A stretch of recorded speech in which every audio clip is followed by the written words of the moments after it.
Hi, welcome back to the God of Onions podcast. I am Hiral Mehta, your host, as well as the creator of the podcast, as well as the owner of House of Hiral, a brand that sells art and lifestyle products. In the last episode, we had an amazing opportunity to interview Ranjini Iyengar, who is an internationally acclaimed wedding designer, illustrator who has founded the Pink Whistle Man.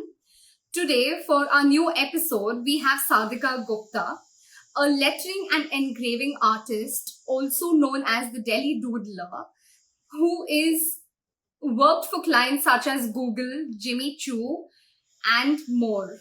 So I'm going to be adding Sadhika Gupta to this live, guys.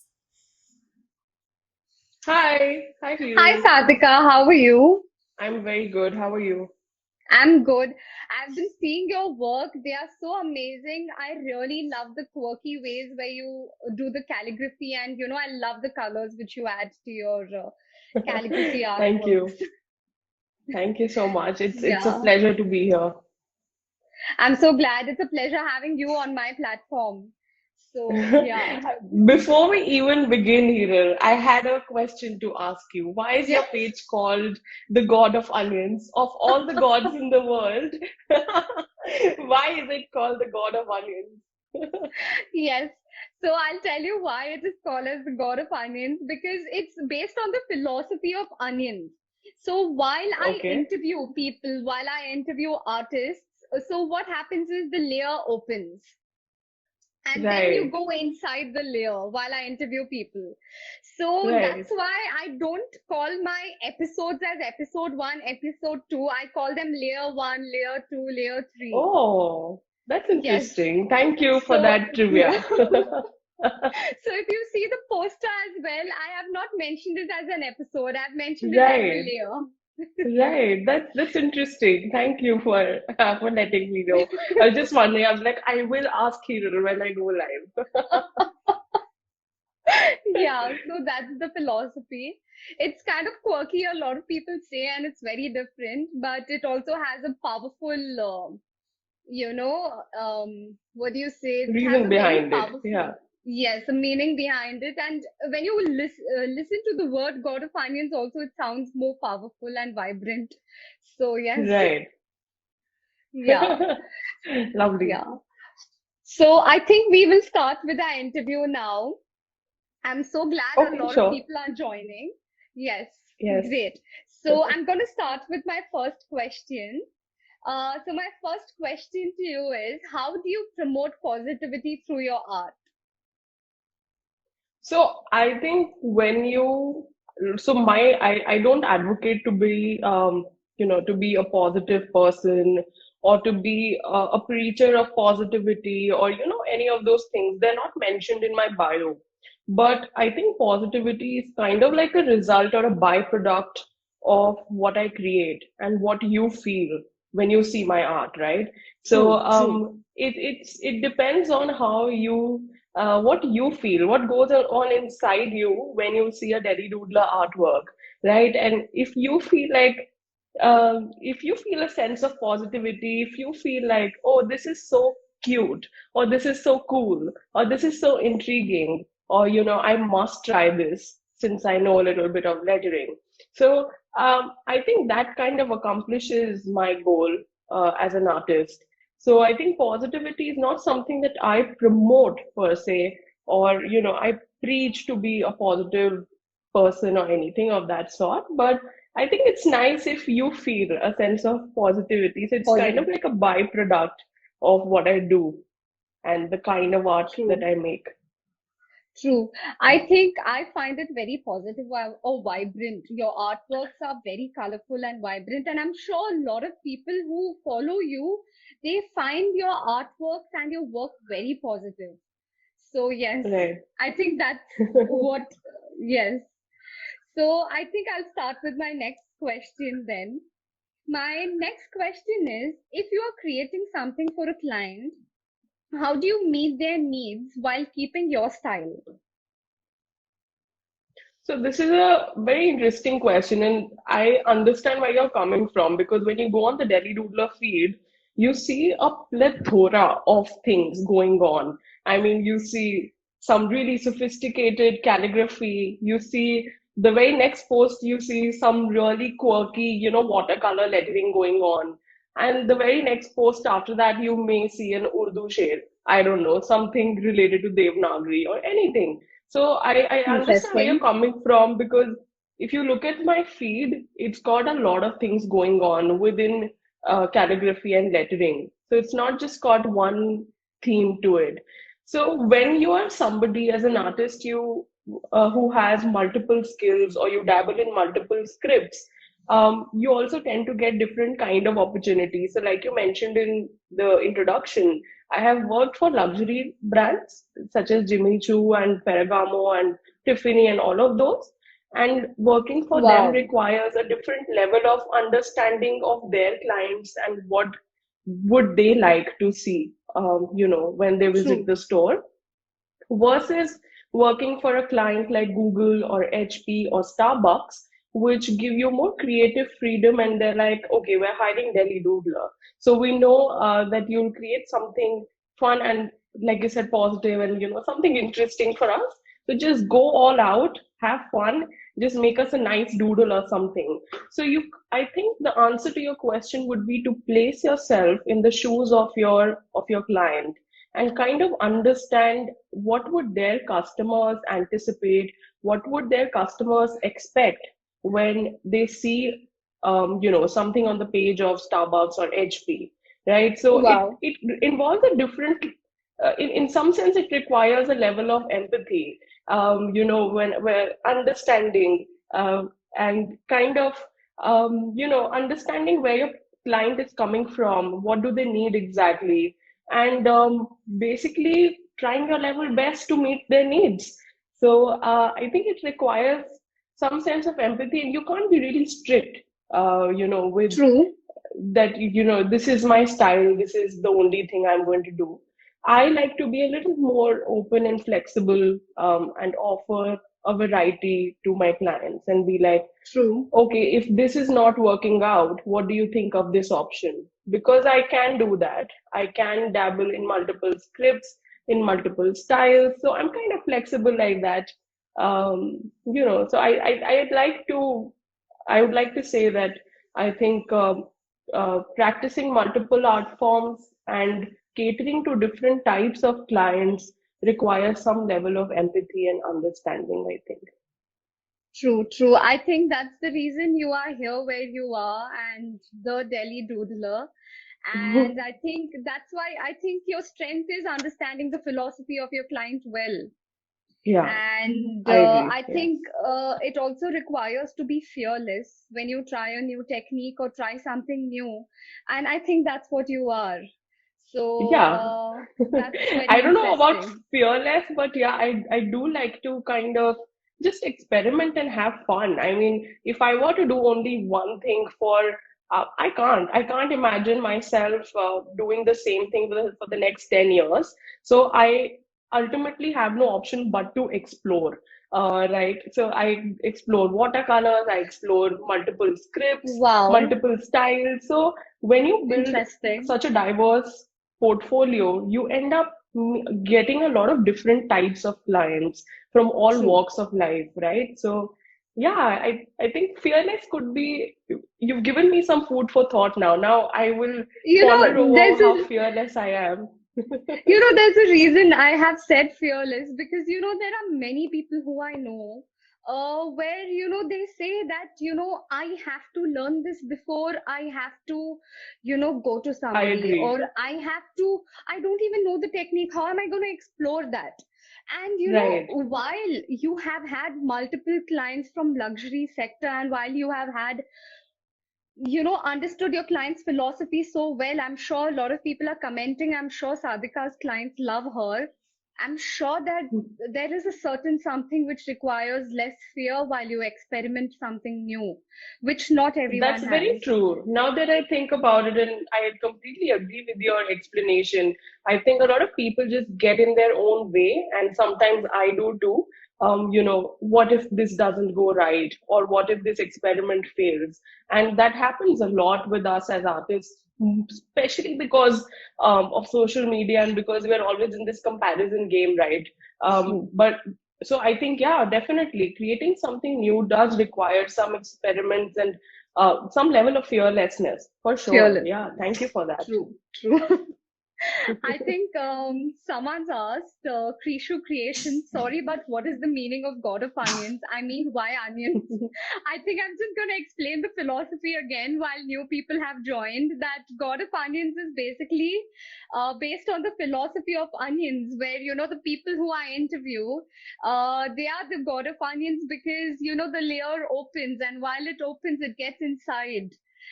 And that's why I name my episodes as layer one, layer two, and not, episode two, etc. So, yes. Suresh Bhumishetty. Bhumi Shetty. I'm sorry if I pronounced your name right. He says, hustler, dig in and figure it out, keeping in mind the customer. As long as the customer happy, everything works out in the end. That's very true, Suresh. True. Very true. Well said. Yes. So I hope, Krishu Creations, I have given the answer to your question. So, my next question for you, Sadhika, uh, do you think it is important for artists to explore different mediums the way you do, with, ink, watercolor, etc.? And what is your favorite medium to work with? So that's a difficult question. There are two sides to this, because I've seen artists on Instagram and otherwise also, and artists who've become great in their field. They have become, this figure to look out for and to watch out for, because they specialize in their medium. There are artists who specialize in True. acrylics. There are artists who specialize just in mixed media, or watercolors and all of that. So I that is one side of the question. The other side, you have artists who are more experimental and open, and you're like, they flow like with the course of their work, and they're more True. open to experimenting. I think I fall in the second category.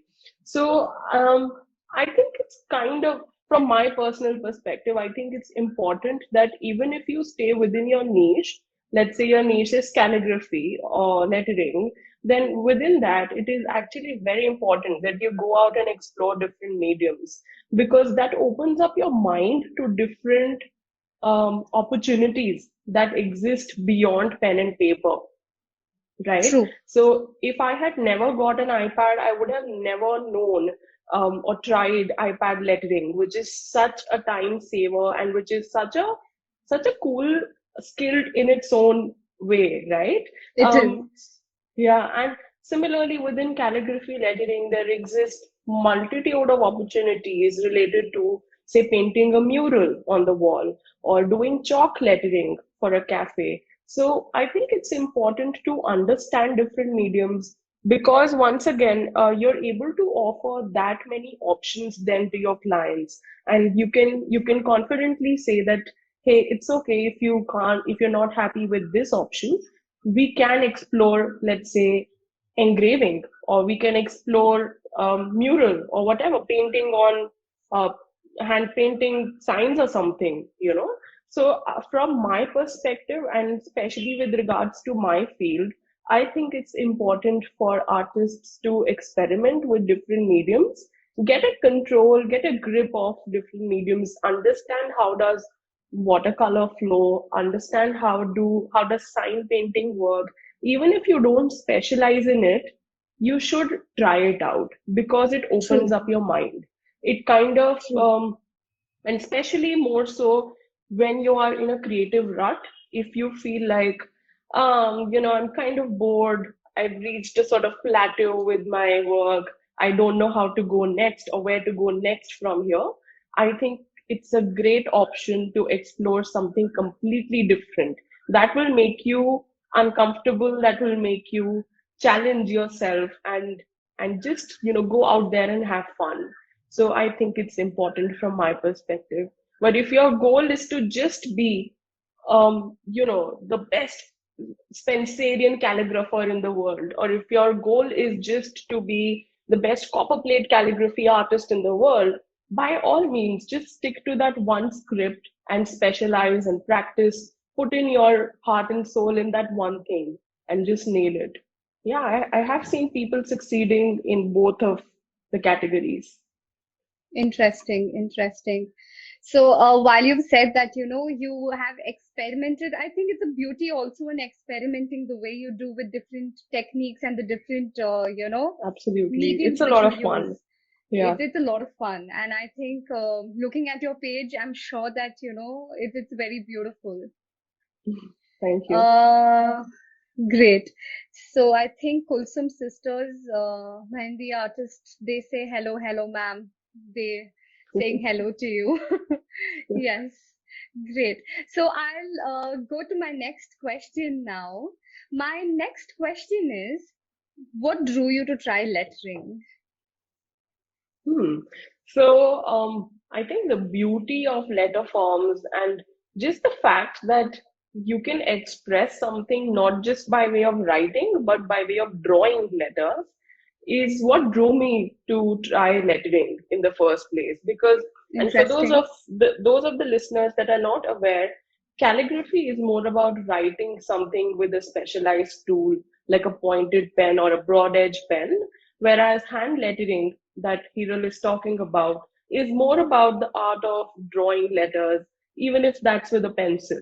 So the tool does not matter in lettering. It's Okay. the interpretation of the letter, that matters, right? So I think what drew me to lettering was the fact that one could express themselves by drawing letters, and it just seemed like a really cool thing to do at the time. So I never stopped. I never stopped exploring. So I started with for calligraphy, then I went on to brush lettering, then I tried hand lettering, iPad lettering, and so on and so forth. So I think it's a really cool art art form to explore, and it just has so many applications and so many things that you can do with lettering and with knowing about letter forms. If nothing, you get to understand and appreciate the beauty of letter forms when you see them around you. For example, you go to a bookstore tomorrow and you see these amazing book covers that are illustrated by all these Yes, wonderful yes, artists, right? yes. So, if you understand lettering, I think it makes you appreciate that book cover design a little more. It makes you appreciate, True. supposing you go to Old Bombay, like the fort area, or you go to Old Yes, Delhi, and you see these really cool vintage signages, right? Um, which are hand painted, right? Which are and yes. extremely old. I think when you understand letter forms and you understand you absorb yourself in their beauty, you're able to appreciate the little things around you a little more. So even if you don't want to end up making a career out of lettering, a career out of calligraphy, at the very least you kind of learn how to appreciate the beauty of those signages or the book covers or the Wow. chalk lettering. When you go to a cafe, you Interesting. see a beautiful chalk lettering done The by an black, yes, artist. yes, yes. Yeah. So I think at the very least you're able to appreciate the beauty of that. You're like, oh wow, this serif style that she's done is so pretty, or this art nouveau style lettering that this guy has done is so cool. So I mean, it's fun to understand and you appreciate it, right? It- I mean, we all love music. We all love listening to Yes, music, right? But we don't necessarily end up singing every day or understanding how to sing and blah blah blah. But yes, because we know, okay, this person, this is off key and this is in this is melodious and this sounds nice to me.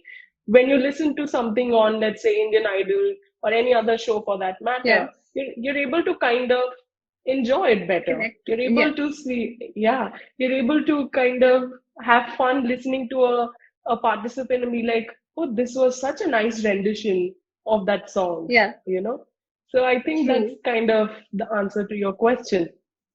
I think that's beautifully said. That's beautifully said that, you should have a certain knowledge on lettering in order to admire it. Yeah. And understanding that itself will make you understand the beauty of it. And I think because of that, you have so many workshops at your space, the online workshops which I've seen in your website. I think Right. they are amazing. I think I've attended one of your workshops. I don't remember the copyrights one. Okay. Right. The Yes, right, I right, have right. attended that. Yeah. Right. So I think that's very interesting. I think you are also open to actually teaching it to people, being an artist yourself, and showing people that what this is the beauty of it. And if you want to learn, you can surely learn. And I see at your Yeah. portal it's at a very minimal price. So Yeah. yeah, I think that's I mean, yeah, beautiful. I think the price is kind of subjective, but I think that would be the next most logical thing for me to do. Once you have learned a skill, I think the next best thing you can do is pass it on to others. And I always say this at the beginning of every workshop that my goal is not to teach you the technical aspect of lettering or copper plate or iPad or True. whatever. My goal is to make you fall in love with this art so that you should keep exploring it. Even when, so 3 days or 4 days or 5 days are not enough to know everything about one art form, right? It's a True. journey that you have to take It is. yourself. So my Yes. goal as an educator, as an art educator, as a teacher, is to make you fall in love with it, make you fall in love with the process of creating, so that by the end of the workshop, you're curious enough to go on YouTube or any other platform and be like, oh, I definitely want to learn more of Procreate, or I Wow. definitely want to learn more of Devanagari and the origin of this script. Where did it originate? So I think that's kind of my primary goal. And now that you were just mentioning workshop, and I was just thinking the other day, a student of mine from 2017 messaged me, and I'm like, wait a second, this is the fifth year of me taking workshops. That is so Oh, cool. wow. I mean, I had until she messaged me, I was under the impression that okay, I've been teaching for maybe 3, 4 years, and then I suddenly realized, oh my God, it's been 5 years of me teaching workshops, and it's just amazing because I Wow. get to reach out to so many different people, and especially thanks to this online setup Yes, that we the do for digital. the Zoom workshops. I've been Yes. able to teach students from Netherlands, from UK, from US, Canada, UAE, and all of those Wow. places one could never Wow. have imagined. So it's just supremely cool and fun. That's amazing. I think that's amazing. Wow. Thank you. Having students from all around the world. That's Yeah, amazing.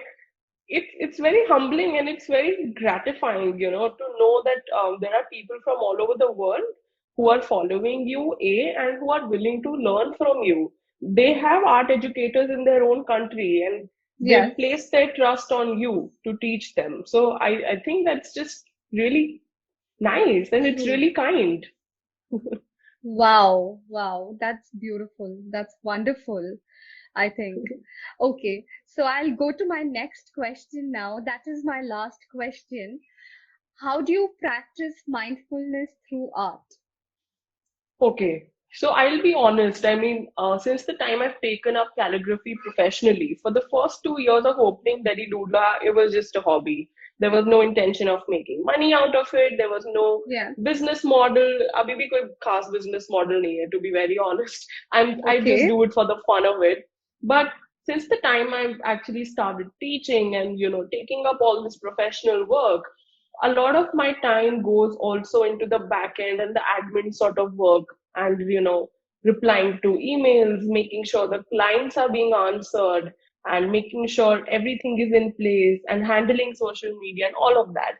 So as an True. artist, as a modern day artist who has started with Instagram or who has started an art business, your time will naturally get divided into two parts: one where you're practicing your art, and two where you are selling your art or you're selling your services as an artist.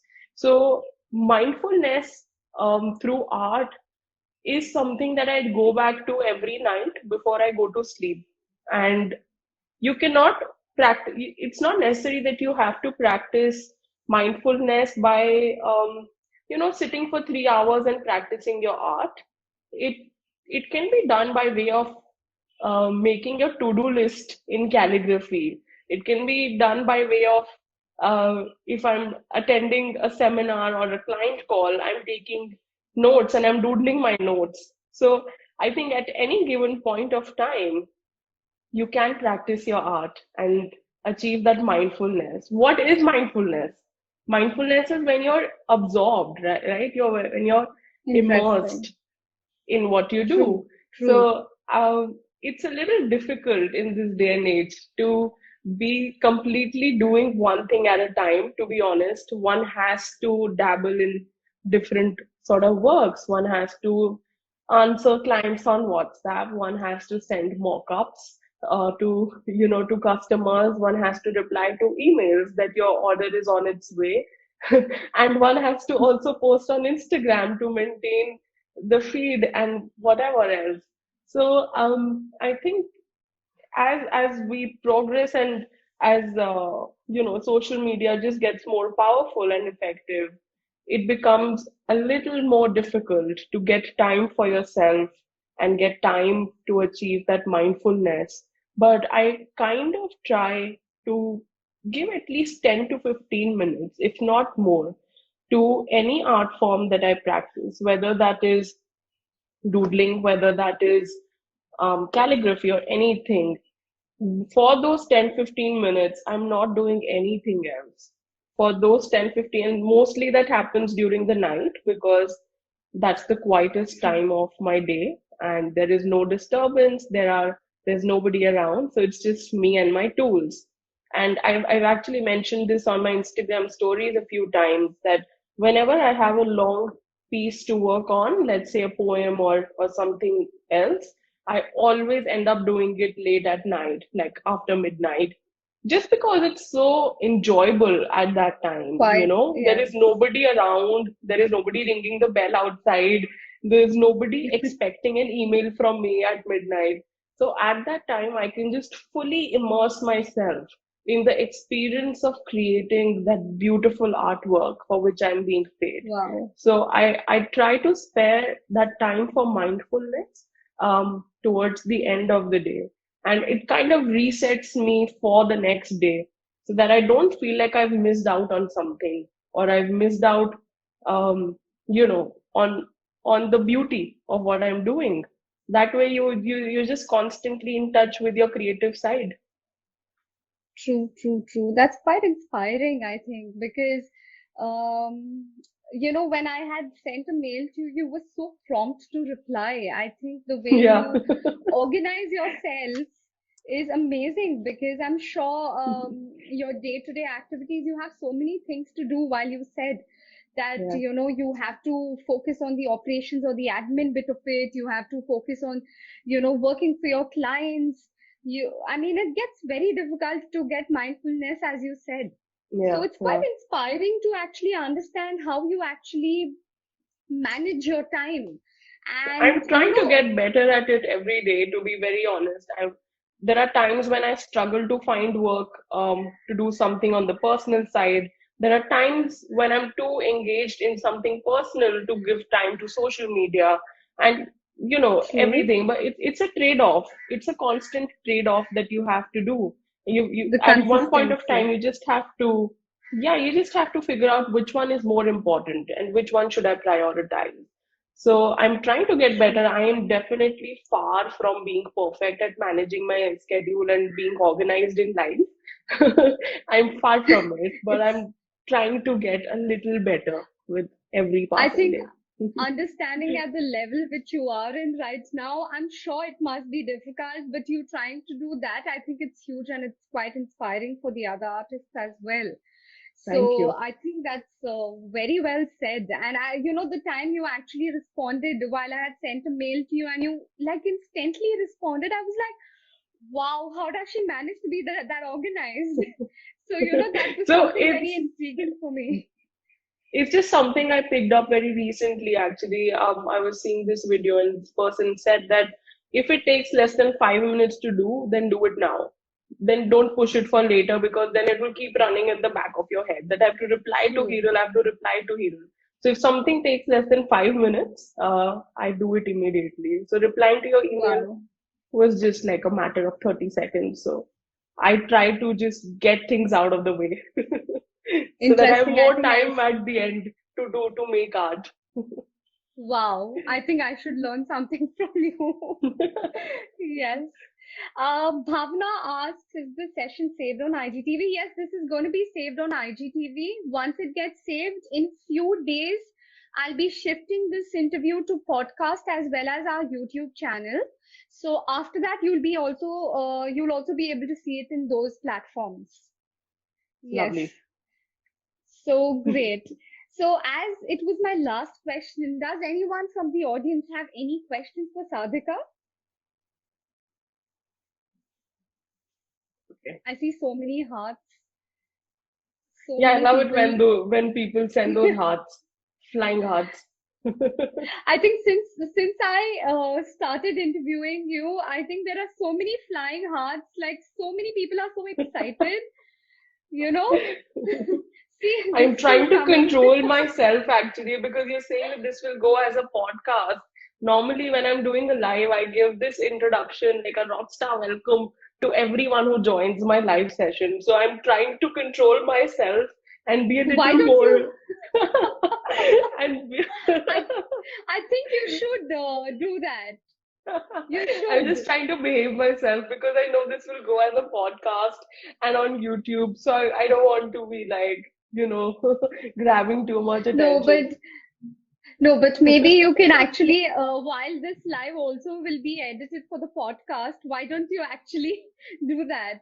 I mean, I would really love to see that side of you as well. You should join one of my live sessions for sure. When I'm creating something, when I'm teaching something, it's a lot of fun. I love interacting with people, and it's such a good I'm medium, right? sure. I think this intrigues me to see your IGTVs now more. So, Vibrant Hughes says that you're amazing. World Thank in you. a Brush asks, how do you manage time? I think you have answered, but I would Yeah. love to know I more. How do you manage time? So time, my friend, is a constant struggle. Managing time is a constant struggle. Whether you're a student, whether you're an entrepreneur, whether you're an artist, I think time is very difficult to be managed. But one of the things that I really like to do is making to-do lists. I think it really helps. And before you begin the day or before you end the day, it's quite nice as a habit to just make a to-do list so that everything that's going on in your head, you actually just put it on paper so that you don't have to worry about it and you can just glance through your list the next day and just go on and do your work.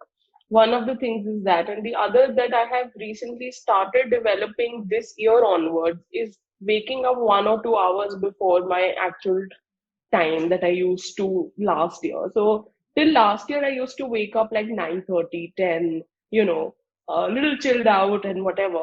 But I think just waking up 1 or 2 hours prior to your schedule gives you a lot of time to do a lot of things during the day. Now, in those first few hours, I do all the boring work, like all the emails. I schedule all the emails for the day. If there is something to be packed, like an order to be packed, I do that. So anything that does not require creative energy gets done in the morning. So that is one good tip that I would like to give you. And because world in a brush, you're a student, you can easily wake up at 7:38, and I'm sure that will give you a lot of nice sunlight also to make art and click it quickly. It's a good idea, I think, to wake up a little early in the morning. Wow, that's quite interesting and inspiring. I read a lot of times that you have to get up early. I think Yeah, this like is quite not super inspiring. I think early. even I'm going to I'm try not one doing of that. I'm not one of those people who can get up at 5:36, to be very honest. I just can't, because I call it a day pretty late, like 11:30, 12 in the night. So I can't get up before 8 anyway. So but yeah, it's a good idea. Just don't wake up too late, because then, it's really Yeah, difficult to manage your time. true, true. Very true. So, lettering by Rashmina asks, how do you find clients of international brands? I mean, how to approach them as a newbie to the calligraphy world? So I think one of the things that has really worked for me is the quality of my work. And I say this to everyone who's curious enough to ask me, how do you get Jimmy Choo, or how do you get such and such of a brand? I think I wouldn't say I've been lucky to get them, but because luck also favors those who kind of work for it. So I think what I have constantly strived to do, especially in the beginning, is to put more of my work out there, whether that's on Instagram, or, initially I used to post on Facebook also. So I think the more you are out there, the more you make your presence felt, the more likely brands are, to approach you. Notice it. So Yes. yeah, exactly. So I think brands and companies, they're always looking for people who are creative, and they're always looking for people who can do something nice for them. So one is that. So I have always believed and followed the organic way of going about things, and just focusing on the quality of my work. That should not go down, that should only go up. So one is that. The other way is, I mean, you can reach out to them, you can find the right contact in a company and email them your portfolio, let them know that you exist, and just make them a nice presentation deck and tell them that, hey, I would love to offer my services to you. So if you are okay doing that, by all means, go ahead and make a nice presentation and outreach email, and make it a point to send emails every day or every alternative day, and somebody or the other will reply to you, right? True. Once you send 100 emails, at least 10 people will reply to you. Unfortunately, that doesn't work for me, because I don't know, I'm not that comfortable reaching out to people, and I think that gives you less leverage. Once you reach out to brands, they're like, because you reached out to us, this is what we're offering to you in terms of price and commercials.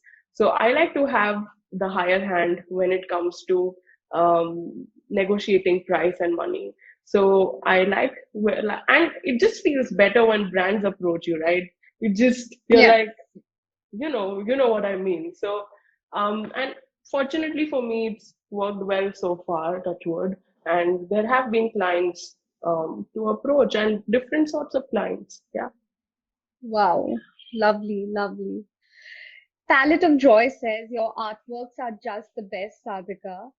Thank Uh, you. Heart Heart Working asks, how do you single-handedly manage admin, practice, teaching, shop, the Delhi Doodler shop, and so much more? You're such an inspiration.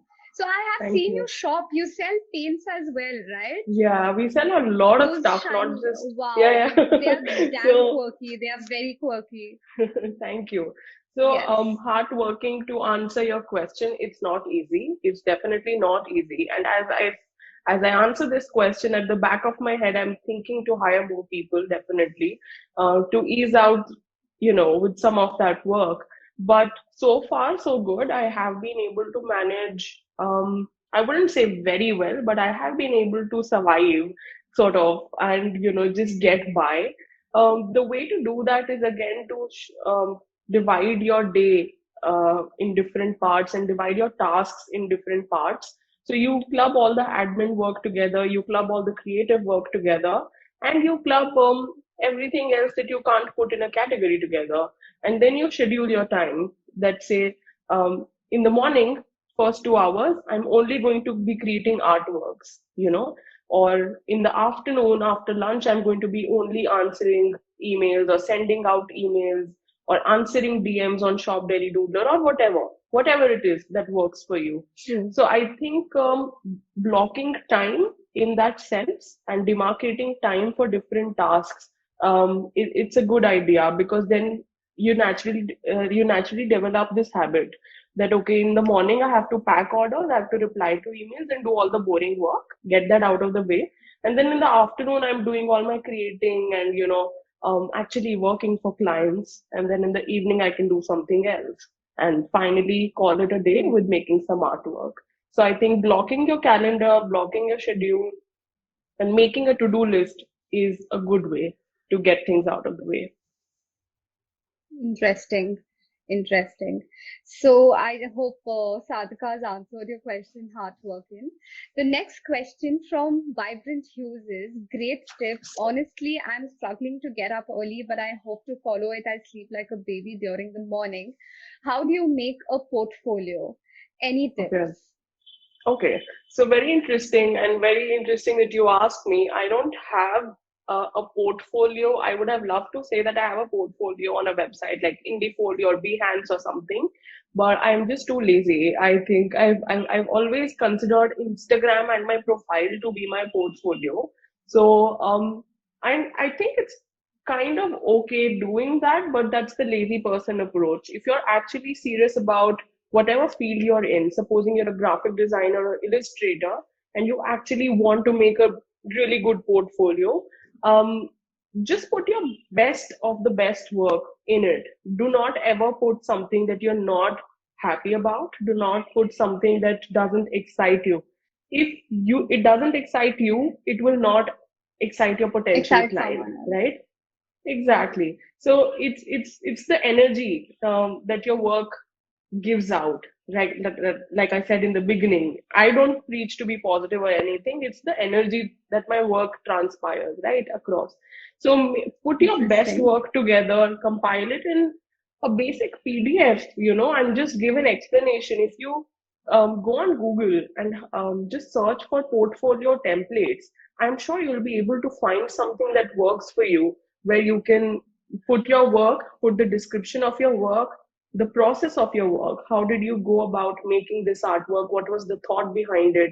Because people love to see the reason. People love to see the BTS and the process of making things. So I think that's a good idea. And then you can put it on websites like Behance or Indifolio. Put them under relevant hashtags so that people are able to discover you if they're looking for an illustrator or if they're looking for an animator. So I think that would be a good thing. But in the beginning, it's okay if you want to treat your Instagram as your portfolio. Again, put out work only that you're happy about and you can be proud of 10 years down the line. True. True. Interesting.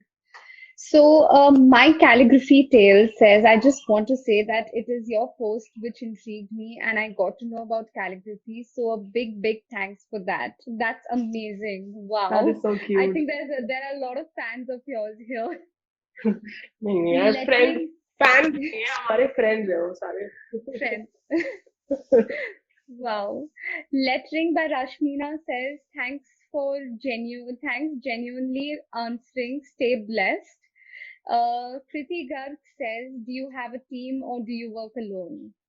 Right now, I don't. I only have my sister who handles and helps me with some of the technical stuff which I can't wrap my head around. But even she's got busy now. She has work of her own and she has her last year of college. So now I'm looking to hire people Okay. and expand and actually make a team Delhi Doodler. I had floated a form around 1.5 years ago, but then the whole world around us changed, right? So I don't know if the same Yes. people are available now, but I'm definitely actively going to look for people to work for Delhi Doodler now and work with Delhi Doodler, Amazing. actually, not for. That sounds very third person-ish. Interesting. Well said. So I think Delhi Doodler culture is quite amazing to work in then. Do you think I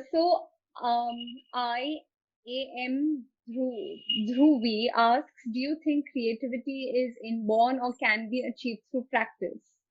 I don't think it's inborn at all. I think it's an acquired True, skill for sure. And I true. can definitely prove it to you as an example myself because I studied economics in college, then I moved on to UPSC preparation and just the life just took its own course. So I think it's an acquired skill. Creativity is something that you True. practice and it's like a machine. So the more you practice, the more you make it work, the better it gets.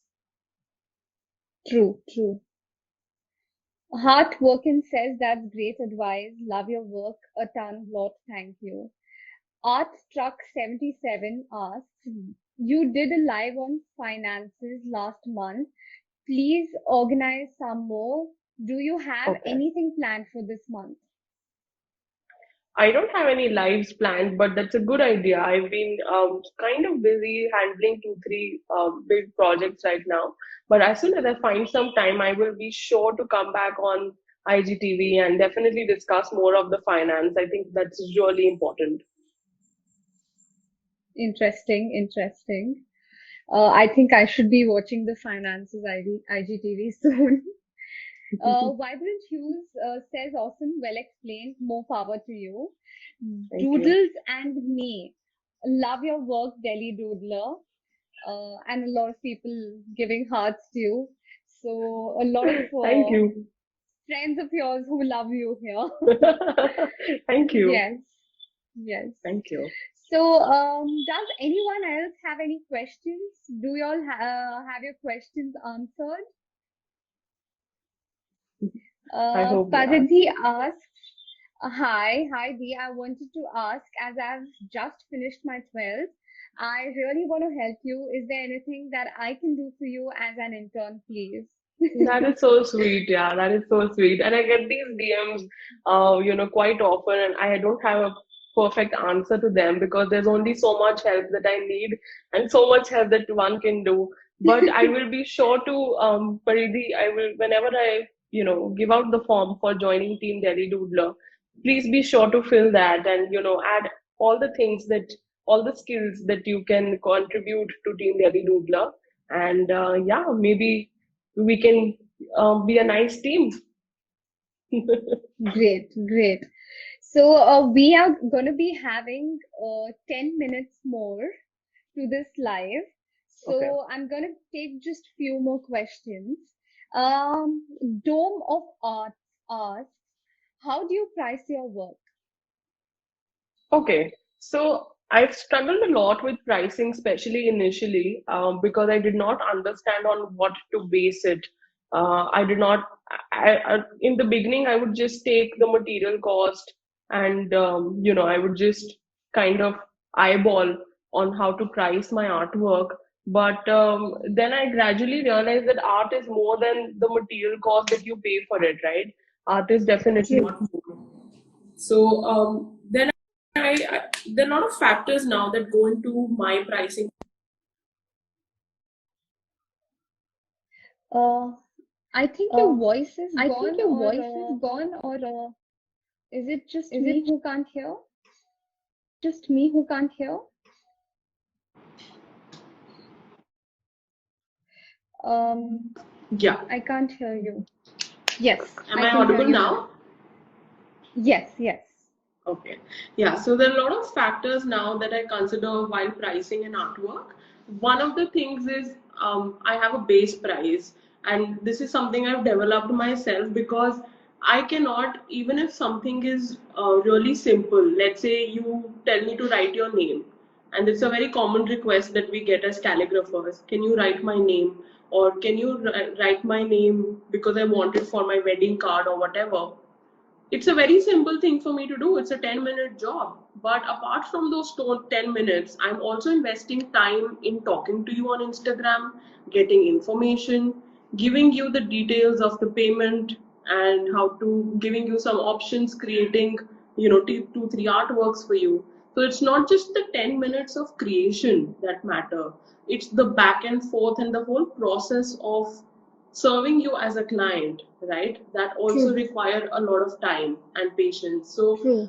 now, considering all of that, and because I only have 24 hours in a day and I'm a human and I want to make art and I want to balance my life, I've come to the conclusion that I need to have a base price. So I don't charge for anything, I don't charge less than 1,000 or 1,500 rupees, let's say. And that's the B2B price. That's the price I would give for a bulk order or something. But if you're an individual customer, I'm not going to be charging anything less than 1,500 for even the most simple things because I value my art that way. you know. So a lot of the pricing that you do for your art is also very intrinsic, and it's also very demonstrative in that sense. It kind of defines the value of your service. It shows how good you are at what you do at some level. So if you don't value your stuff and you're like, yeah, I will do it for 200 rupees, and imagine you have the choice of working on 10 orders for 200 rupees each, or you can work on one order for 2000 rupees. Which one would you prefer? You know, so you have to kind of build your work in that manner where you can charge a client a price and they will understand the value behind it. There are a lot of times when True. people would bargain and people would be like, but this is just a 2 minute thing for you. But it's not just 2 minutes. And you must have seen this really popular post on Instagram which says that I'm not charging you for the 5 minutes that I'm spending creating. I'm charging you for the 5 years that I practiced that art before I made it for you. So True. True. I think it's that. The more you keep getting better, the more you should increase your price. And I increase my price a little bit every year. So yeah, Well said. the And it makes the sense. Yeah. most basic thing that you can do to price your art is consider the time and the material cost that you're putting into it, and just add True. something to it, and you can sell it to your client. True. True. True. True. So we have 7 minutes more to this live. So I'm going to take last two questions, two short questions ideally. Um, Avishay, I'm sorry if I must have pronounced your name. I mean, if I must have not pronounced your name right.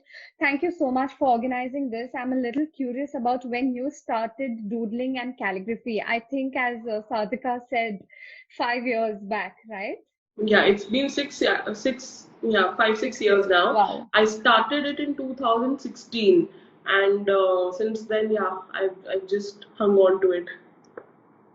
Great. And Oya, I'm sorry, the names Oyao Illustrations asks, what are all of your stuff so expensive? I think Sadhika has already answered that. That, the 5 to 6 years of her practice in calligraphy, well, she deserves to increase her price. And plus, I think you can choose between something lesser priced or something a higher priced, as Yeah, Sadhika I said. think the whole concept of being expensive or not is very subjective, because obviously, if I'm getting students to join my workshops at say 5,000 rupees, and I'm able True, to get students at 10,000 rupees, it's just about affordability. It's about how much value do you see in that workshop also.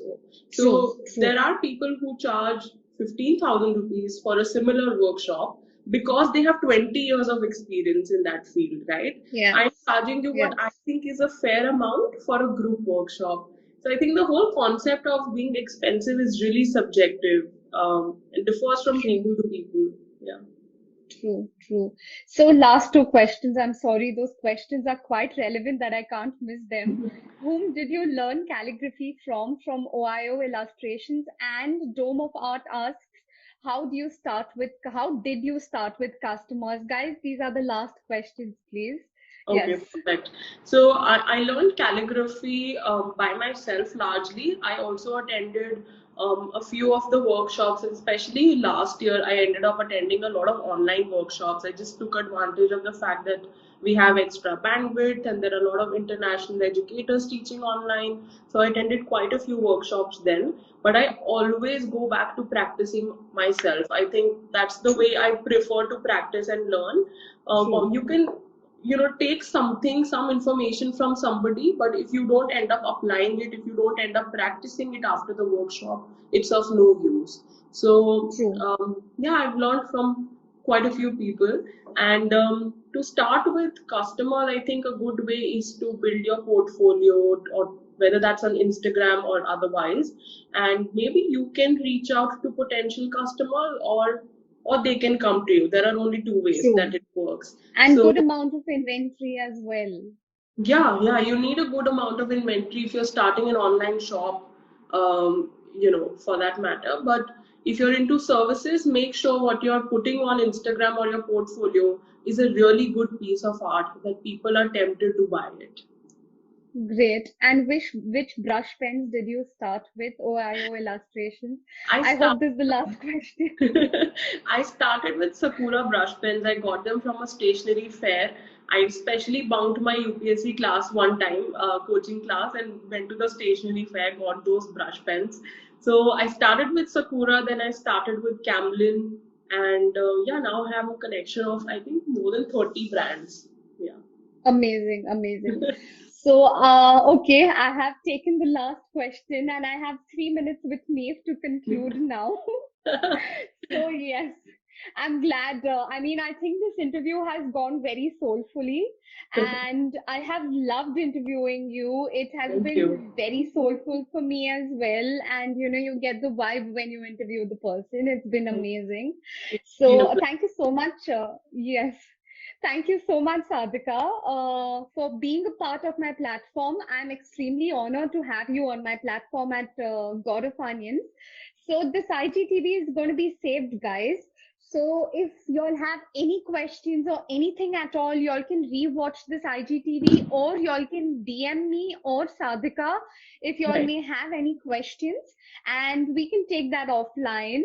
I'm sorry because of the time's constraints, I could not take this video any longer, and the listening limit of our customers during podcast is very less. So, thank you so much, guys, for being a part of my live and being going to be a part of my podcast. Please listen to my podcast at God of Onions at Spotify, and y'all can also log into subscribe our YouTube channel, God of Onions, to watch this interview. And this platform is basically for artists who are well renowned and recognized and to understand their journey as well. So thank you so much, guys. And please follow God of Onions for listening or watching more interviews. Thank you so much. Great. Thank you so much. Thank you so much, guys. Bye. Have a great